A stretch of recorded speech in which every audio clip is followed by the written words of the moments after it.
Dito, gusto kong i-discuss yung pinagkaiba ng tinatawag na graded dose response curve sa quantal dose response curve. Madalas nakikita natin yung ganyan mga terminology sa mga pharmacology textbooks, no? Pero bago ko gawin yon, siguro wais na balikan natin yung mga diagrams natin dati. Tapos tingnan natin kung tatanungin natin, if you are going to classify the graphs that we had or plots that we had before, would it be more of graded or quantal? And let's think about it. Ang assumption kasi natin, 'di ba, is ang y-axis daw, 'di ba? Sabi natin dati is the level of activity. It can go from 0 to 100%. So pwede sabihin ito yung 10% ng activity natin, 20% na activity, 30% na activity, 50%, 80%. So may increments. Eh di ba, if you think about that, you try to imagine of synonyms. Ano yung mga pwedeng synonym ng by increment or quantitative or parang na-fine tune siya, it can go up or down, di ba? Graded, tama ba? Therefore, we could actually say that most of the time, the curves that we are seeing in all of the diagrams so far, mapang-usapan natin antagonism, agonism, inhibition, are graded. So actually, wala na ako halo is i-discuss sa graded. Kuha nyo ba? Kasi this is what we've been doing all the time. And as I would like to, again, mention that, all we have to analyze in every plot, kunwari, itong kulay green na plot is, di ba, hyperbolic siya. Tapos, if I trace this here, ito yung Emax, ito yung 1/2 na Emax. If I go back to the green plot and then go down, yun yung KD ni A. Let's say green is drug A. Let's say the green is drug A. Tapos, ganun lang. Tapos, kunwari, si orange naman. So, ito yung plot ni orange. Let's say this is a different drug. So, let's say orange is drug B. Tapos, pag pinlat ko yun, ganun din. So, ito pa rin yung Emax ni B. Tapos, ito pa rin yung 1/2 ng Emax ni B. Pero pag pinlat ko yan at binaba ko, ayun naman ang KD ni B. So, now, what I would like to discuss na bago dito sa aking graded dose response curves are these two very, very important terms. Because I think for laymen, katanggap-tanggap na hindi nila ganun alam yung pinagkaiba nila. But for a healthcare professional, I think if you throw these words in the hospital or in the clinic and then you don't know their difference, talagang magkakalituhan as in. I'm referring to the words potency and efficacy. When I was studying pharmacology for the first time, akala ko pareho din yun. Kasi parang potency, parang ang inisip ko strength. Efficacy is strength din. Kasi di ba, they're both measures of some kind of power.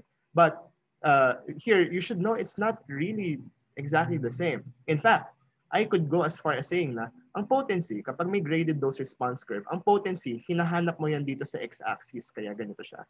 Tapos yung efficacy, hinahanap mo yan sa y-axis. And probably to set the difference, sabihin na lang natin si potency ay mas appropriate na tawagin nating level ng dose. Si efficacy naman is a level of activity. Pag siguro tinagalog natin to, so yung potency ay isang sukat ng dami ng gamot. Dose, di ba? Dami. Amount. Yung efficacy naman is a measure of gaano kalakas. So yung iniisip natin na gaano kalakas yung gamot, malakas ba to? Mabisa? It's really more of the efficacy we're asking. Pero kapag ang tanong mo ba ay, sa konti pa lang ba ng gamot na to, konti pa lang ba inumin ko, may mangyayari na sa akin, yun na ang potency. And therefore, kapag ang usapan ay konti lang ba, gagana na, edi ang sukatan natin is the dose which is on the x-axis. Kapag ang tanong naman is gaano kalakas, what grade or what increment or what amount of power or effect or activity do I want, edi natural, ang titingnan mo ito. And what are the parameters that we always look for in every graded dose response curve? Di ba dalawa lang naman yun? Yung Emax, saka yung KD. Eh, if it means na, di ba sabi kong efficacy, ang kailangan mong tingnan yung y-axis. Eh, di ba yung Emax na sa y-axis? So I could go as far as saying, si Emax is pretty much a good reflector of how efficacious a drug is. Tapos, yung KD naman natin, dahil si KD yung pumapasok dito sa x-axis, di ba, sa dose na axis, siya ang pinakamagandang indicator sa potency naman ng isang gamot. And I think, if I want to go further, I want to go back to a discussion in enzyme kinetics na. No, di ba kunwari, let's say ito yung Km ng isang enzyme, okay, or ng isang substrate.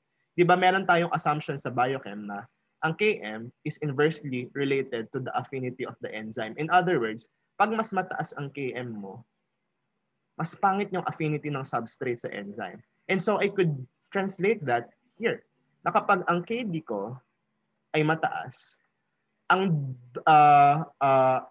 potency ng aking gamot ay mababa. Kasi if you think about it, let's say ang KD ko ganito. Anong ibig sabihin kapag yung KD ko sobrang laki? Ang ibig sabihin nun, ang KD mo, ang dose na kailangan mo para magkaroon ka man lang ng effect, may maramdaman ka mang effect, sobrang taas. Eh di ba, masasabi mo bang potent ang isang bagay kapag, ano ba yan, kailangan ko man lumaklak ng, kunwari, 10 tableta per day. Sa tingin nyo potent yun? Syempre hindi. So obviously, if I have a very, very high KD value, its potency is very, very low. Kapag naman, kunwari, ang KD ko mababa, ibig sabihin, no, sabi nga, konti pa lang malakas na. Eh di ba yun yung definition ng potency? Just a small dose, if it's enough, then I could say that is potent. Okay? So in that case, I could say that the dissociation constant is inversely proportional to the potency of a medication. Yung efficacy naman mas madali maintindihan kasi basta ang idea sa plot, basta mas matangkad yung Emax ko, mas efficacious siya. Period. Di ba madali? So ngayon, with those two words in mind, efficacy and potency, I would like you to pause or kayo bahala kung sino cooperate sa akin and then answer the following questions here. Please arrange the following from highest to lowest. Okay? Yung potency at efficacy ng drug A, drug B, saka drug C. Tapos, kung ayaw nyo i-pause, I will start dictating the answers in 5 seconds. Okay, una, potency. Actually, efficacy na lang muna kasi mas madali siya, di ba, sabi ko. So, efficacy. How do you know which is most efficacious? Tingnan mo lang, kung sino matangkad, di siya pinaka-efficacious. So, ang nakita ko dito pinakamatangkad si B, so siya pinaka-efficacious. Tapos, si C, tapos, ang maliit yung height ng Emax niya is si A. So, most efficacious si B, followed by C, followed by A. Ngayon, paano naman yung potency? Remember, potency is primarily measured by KD. And we know na may inverse relationship. So, what's your first task? Hanapin yung KD. So, all you have to do is to find the KD of all of them. So, gawin natin yan. Si B muna. So, B, yan yung Emax niya. Tapos parang 100% yung Emax niya, di ba? So, ibig sabihin 50% yung kalahati. I plot here, tapos ibaba ko. Okay. So, ito yung KD ni B. Si A naman, okay. Si A naman, dito, ay may na-realize ako. Babanggitin ko mamaya, no? Na may na-realize lang ako sa terminologies ko. Mamaya na muna. So, ito yung Emax ni A. So, 70%. Edi 35 yung kalahati nun. Tapos, if I plot this down, tapos binaba ko dito. Ayan. Ito yung KD ni A. Tapos, okay, itong si C naman, ang kanyang Emax ay, di ko gets, parang 75, no? 75. So, yung kalahati ng 75 ay halos 40. Ayan. Tansya-tansyahan lang naman ginagawa ko dito. Pero itong si obvious naman na yung si C, siya yung may pinakamalaki na KD. So, sa palakihan ng KD, diba? Sa palakihan ng KD, ang pinakamataas ay si C. Okay? Si C. Tapos nasa gitna si B. Tapos si A. Pero, remember, ang tinatanong potency. Dahil baliktad ang potency at KD, I will invert this. So, ibig sabihin, yung pinakamaliit yung KD, si A, siya yung pinaka-potent, then followed by B. Then, ang pinaka-least potent actually is si C. Kasi siya yung pinakamataas yung KD. Another thing to take note, ito yung gusto ko sabihin kanina. Sa graded dose response curves na natin actually, yung KD pinapalitan natin yung term natin dito. Bakit? Kasi yung KD, ginagamit siya more of pag theoreticals, more of binding, wala pang sinusukat na effect. So if you notice in some textbooks, imbis na KD yung nakalagay dito, dahil total, ang x-axis is the axis for the dose. Eh di, parang dapat concentration or dose din yung tawag sa point na to. So in some cases, yung KD is replaced by the term EC50. Meaning, this is the concentration required to reach half of the Emax. Okay? Pero technically speaking, halos parang ang definition niya pareho lang ng KM sa KD. So, even if I change this with, KDC, gawin ko siyang EC50C, EC50B, EC50A. It pretty much means the same thing. Now, pwede ko pang differentiate yung KD and EC50, but I think that's too advanced for what I want to explain here. No? Ayun. Next, we go to the quantal dose response curve. So first, what's in the name? What does quantal even mean?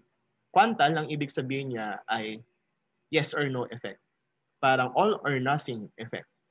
Kasi may iba daw mga phenomenon na hindi mo kayang sukatin na 100 na parang 100% na ganito yung effect or 75% ganito yung effect. Kunwari, death daw. Ang pinaka-classic example ay death. Meron bang two-thirds dead pa lang. Hindi, pagpatay-patay. Diba?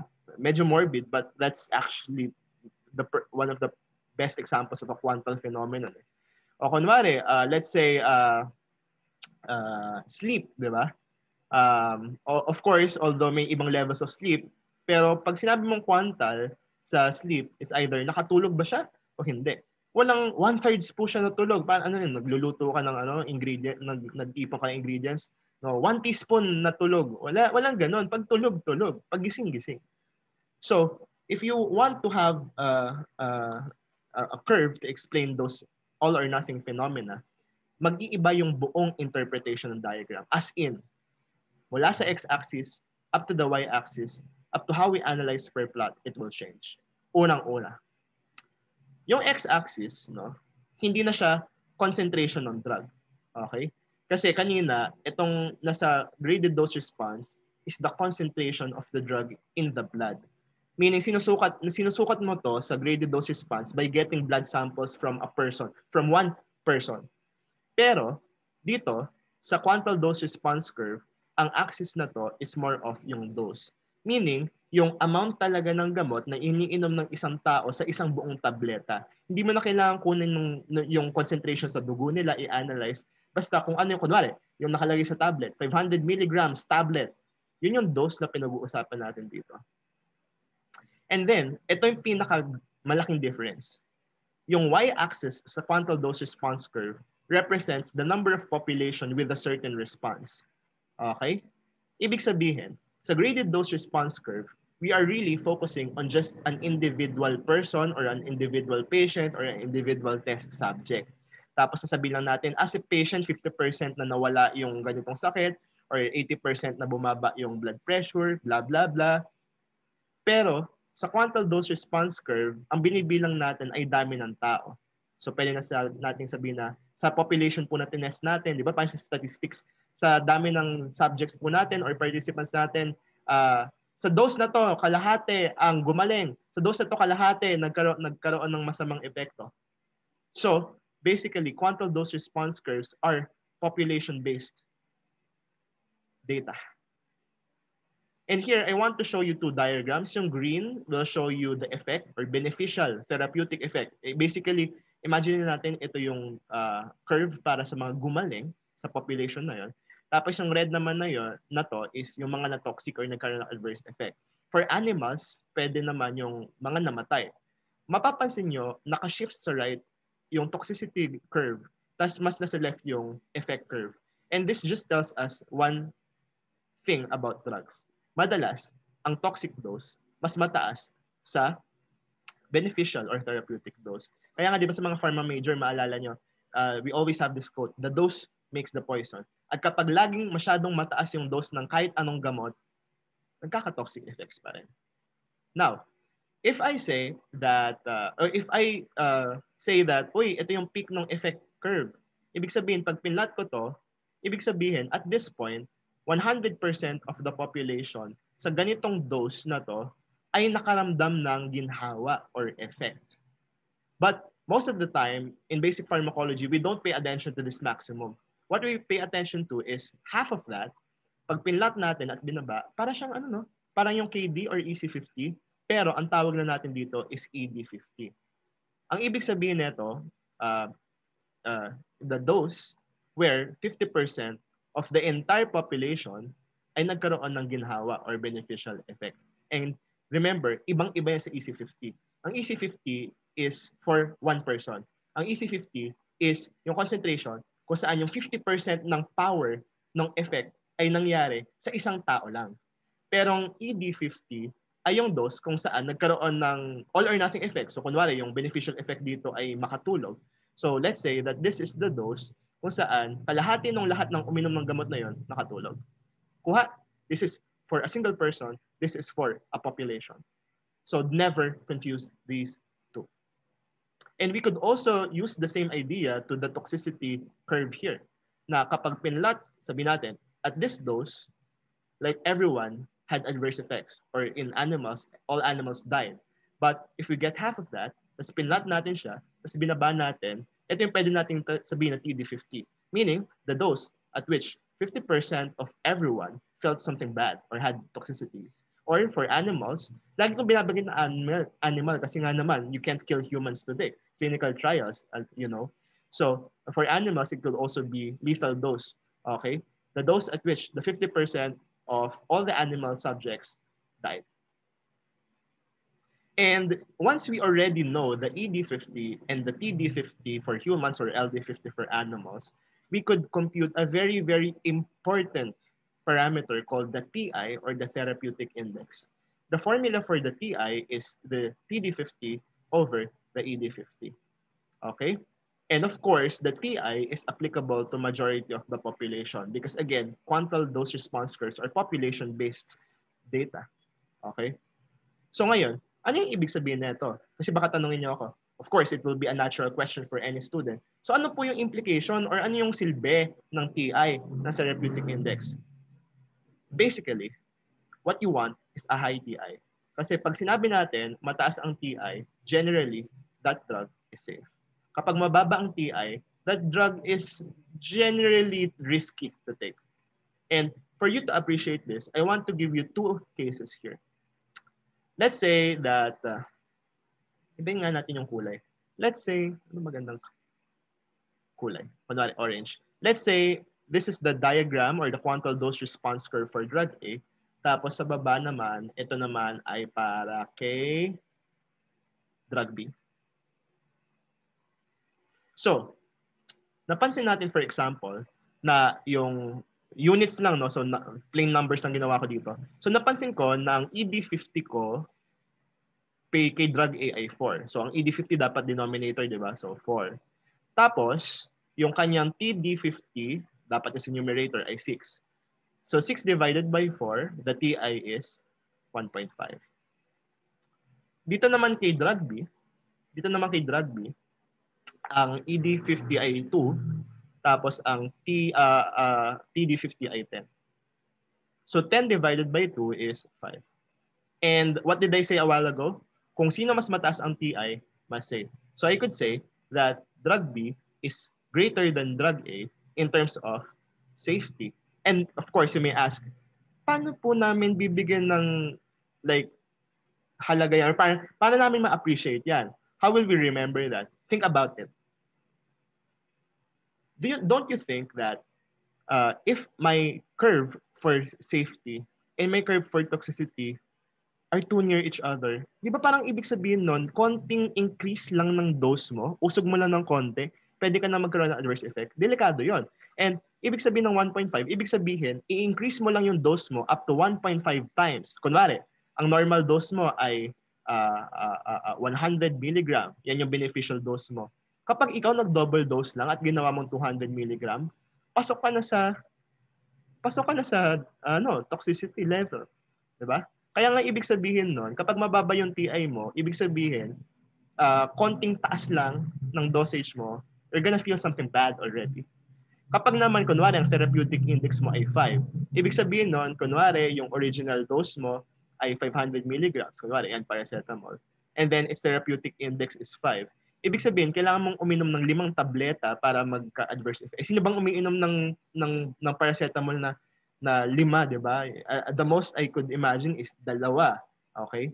Pero it gets nyo, the fact that I have a therapeutic index that's very high, it means that malayo ka pa, kung ito yung beneficial effect, malayo ka pa bago umabot sa time na magkakaroon ka ng masamang nararamdaman. So again, therapeutic index, the greater the number, the safer potentially the medication.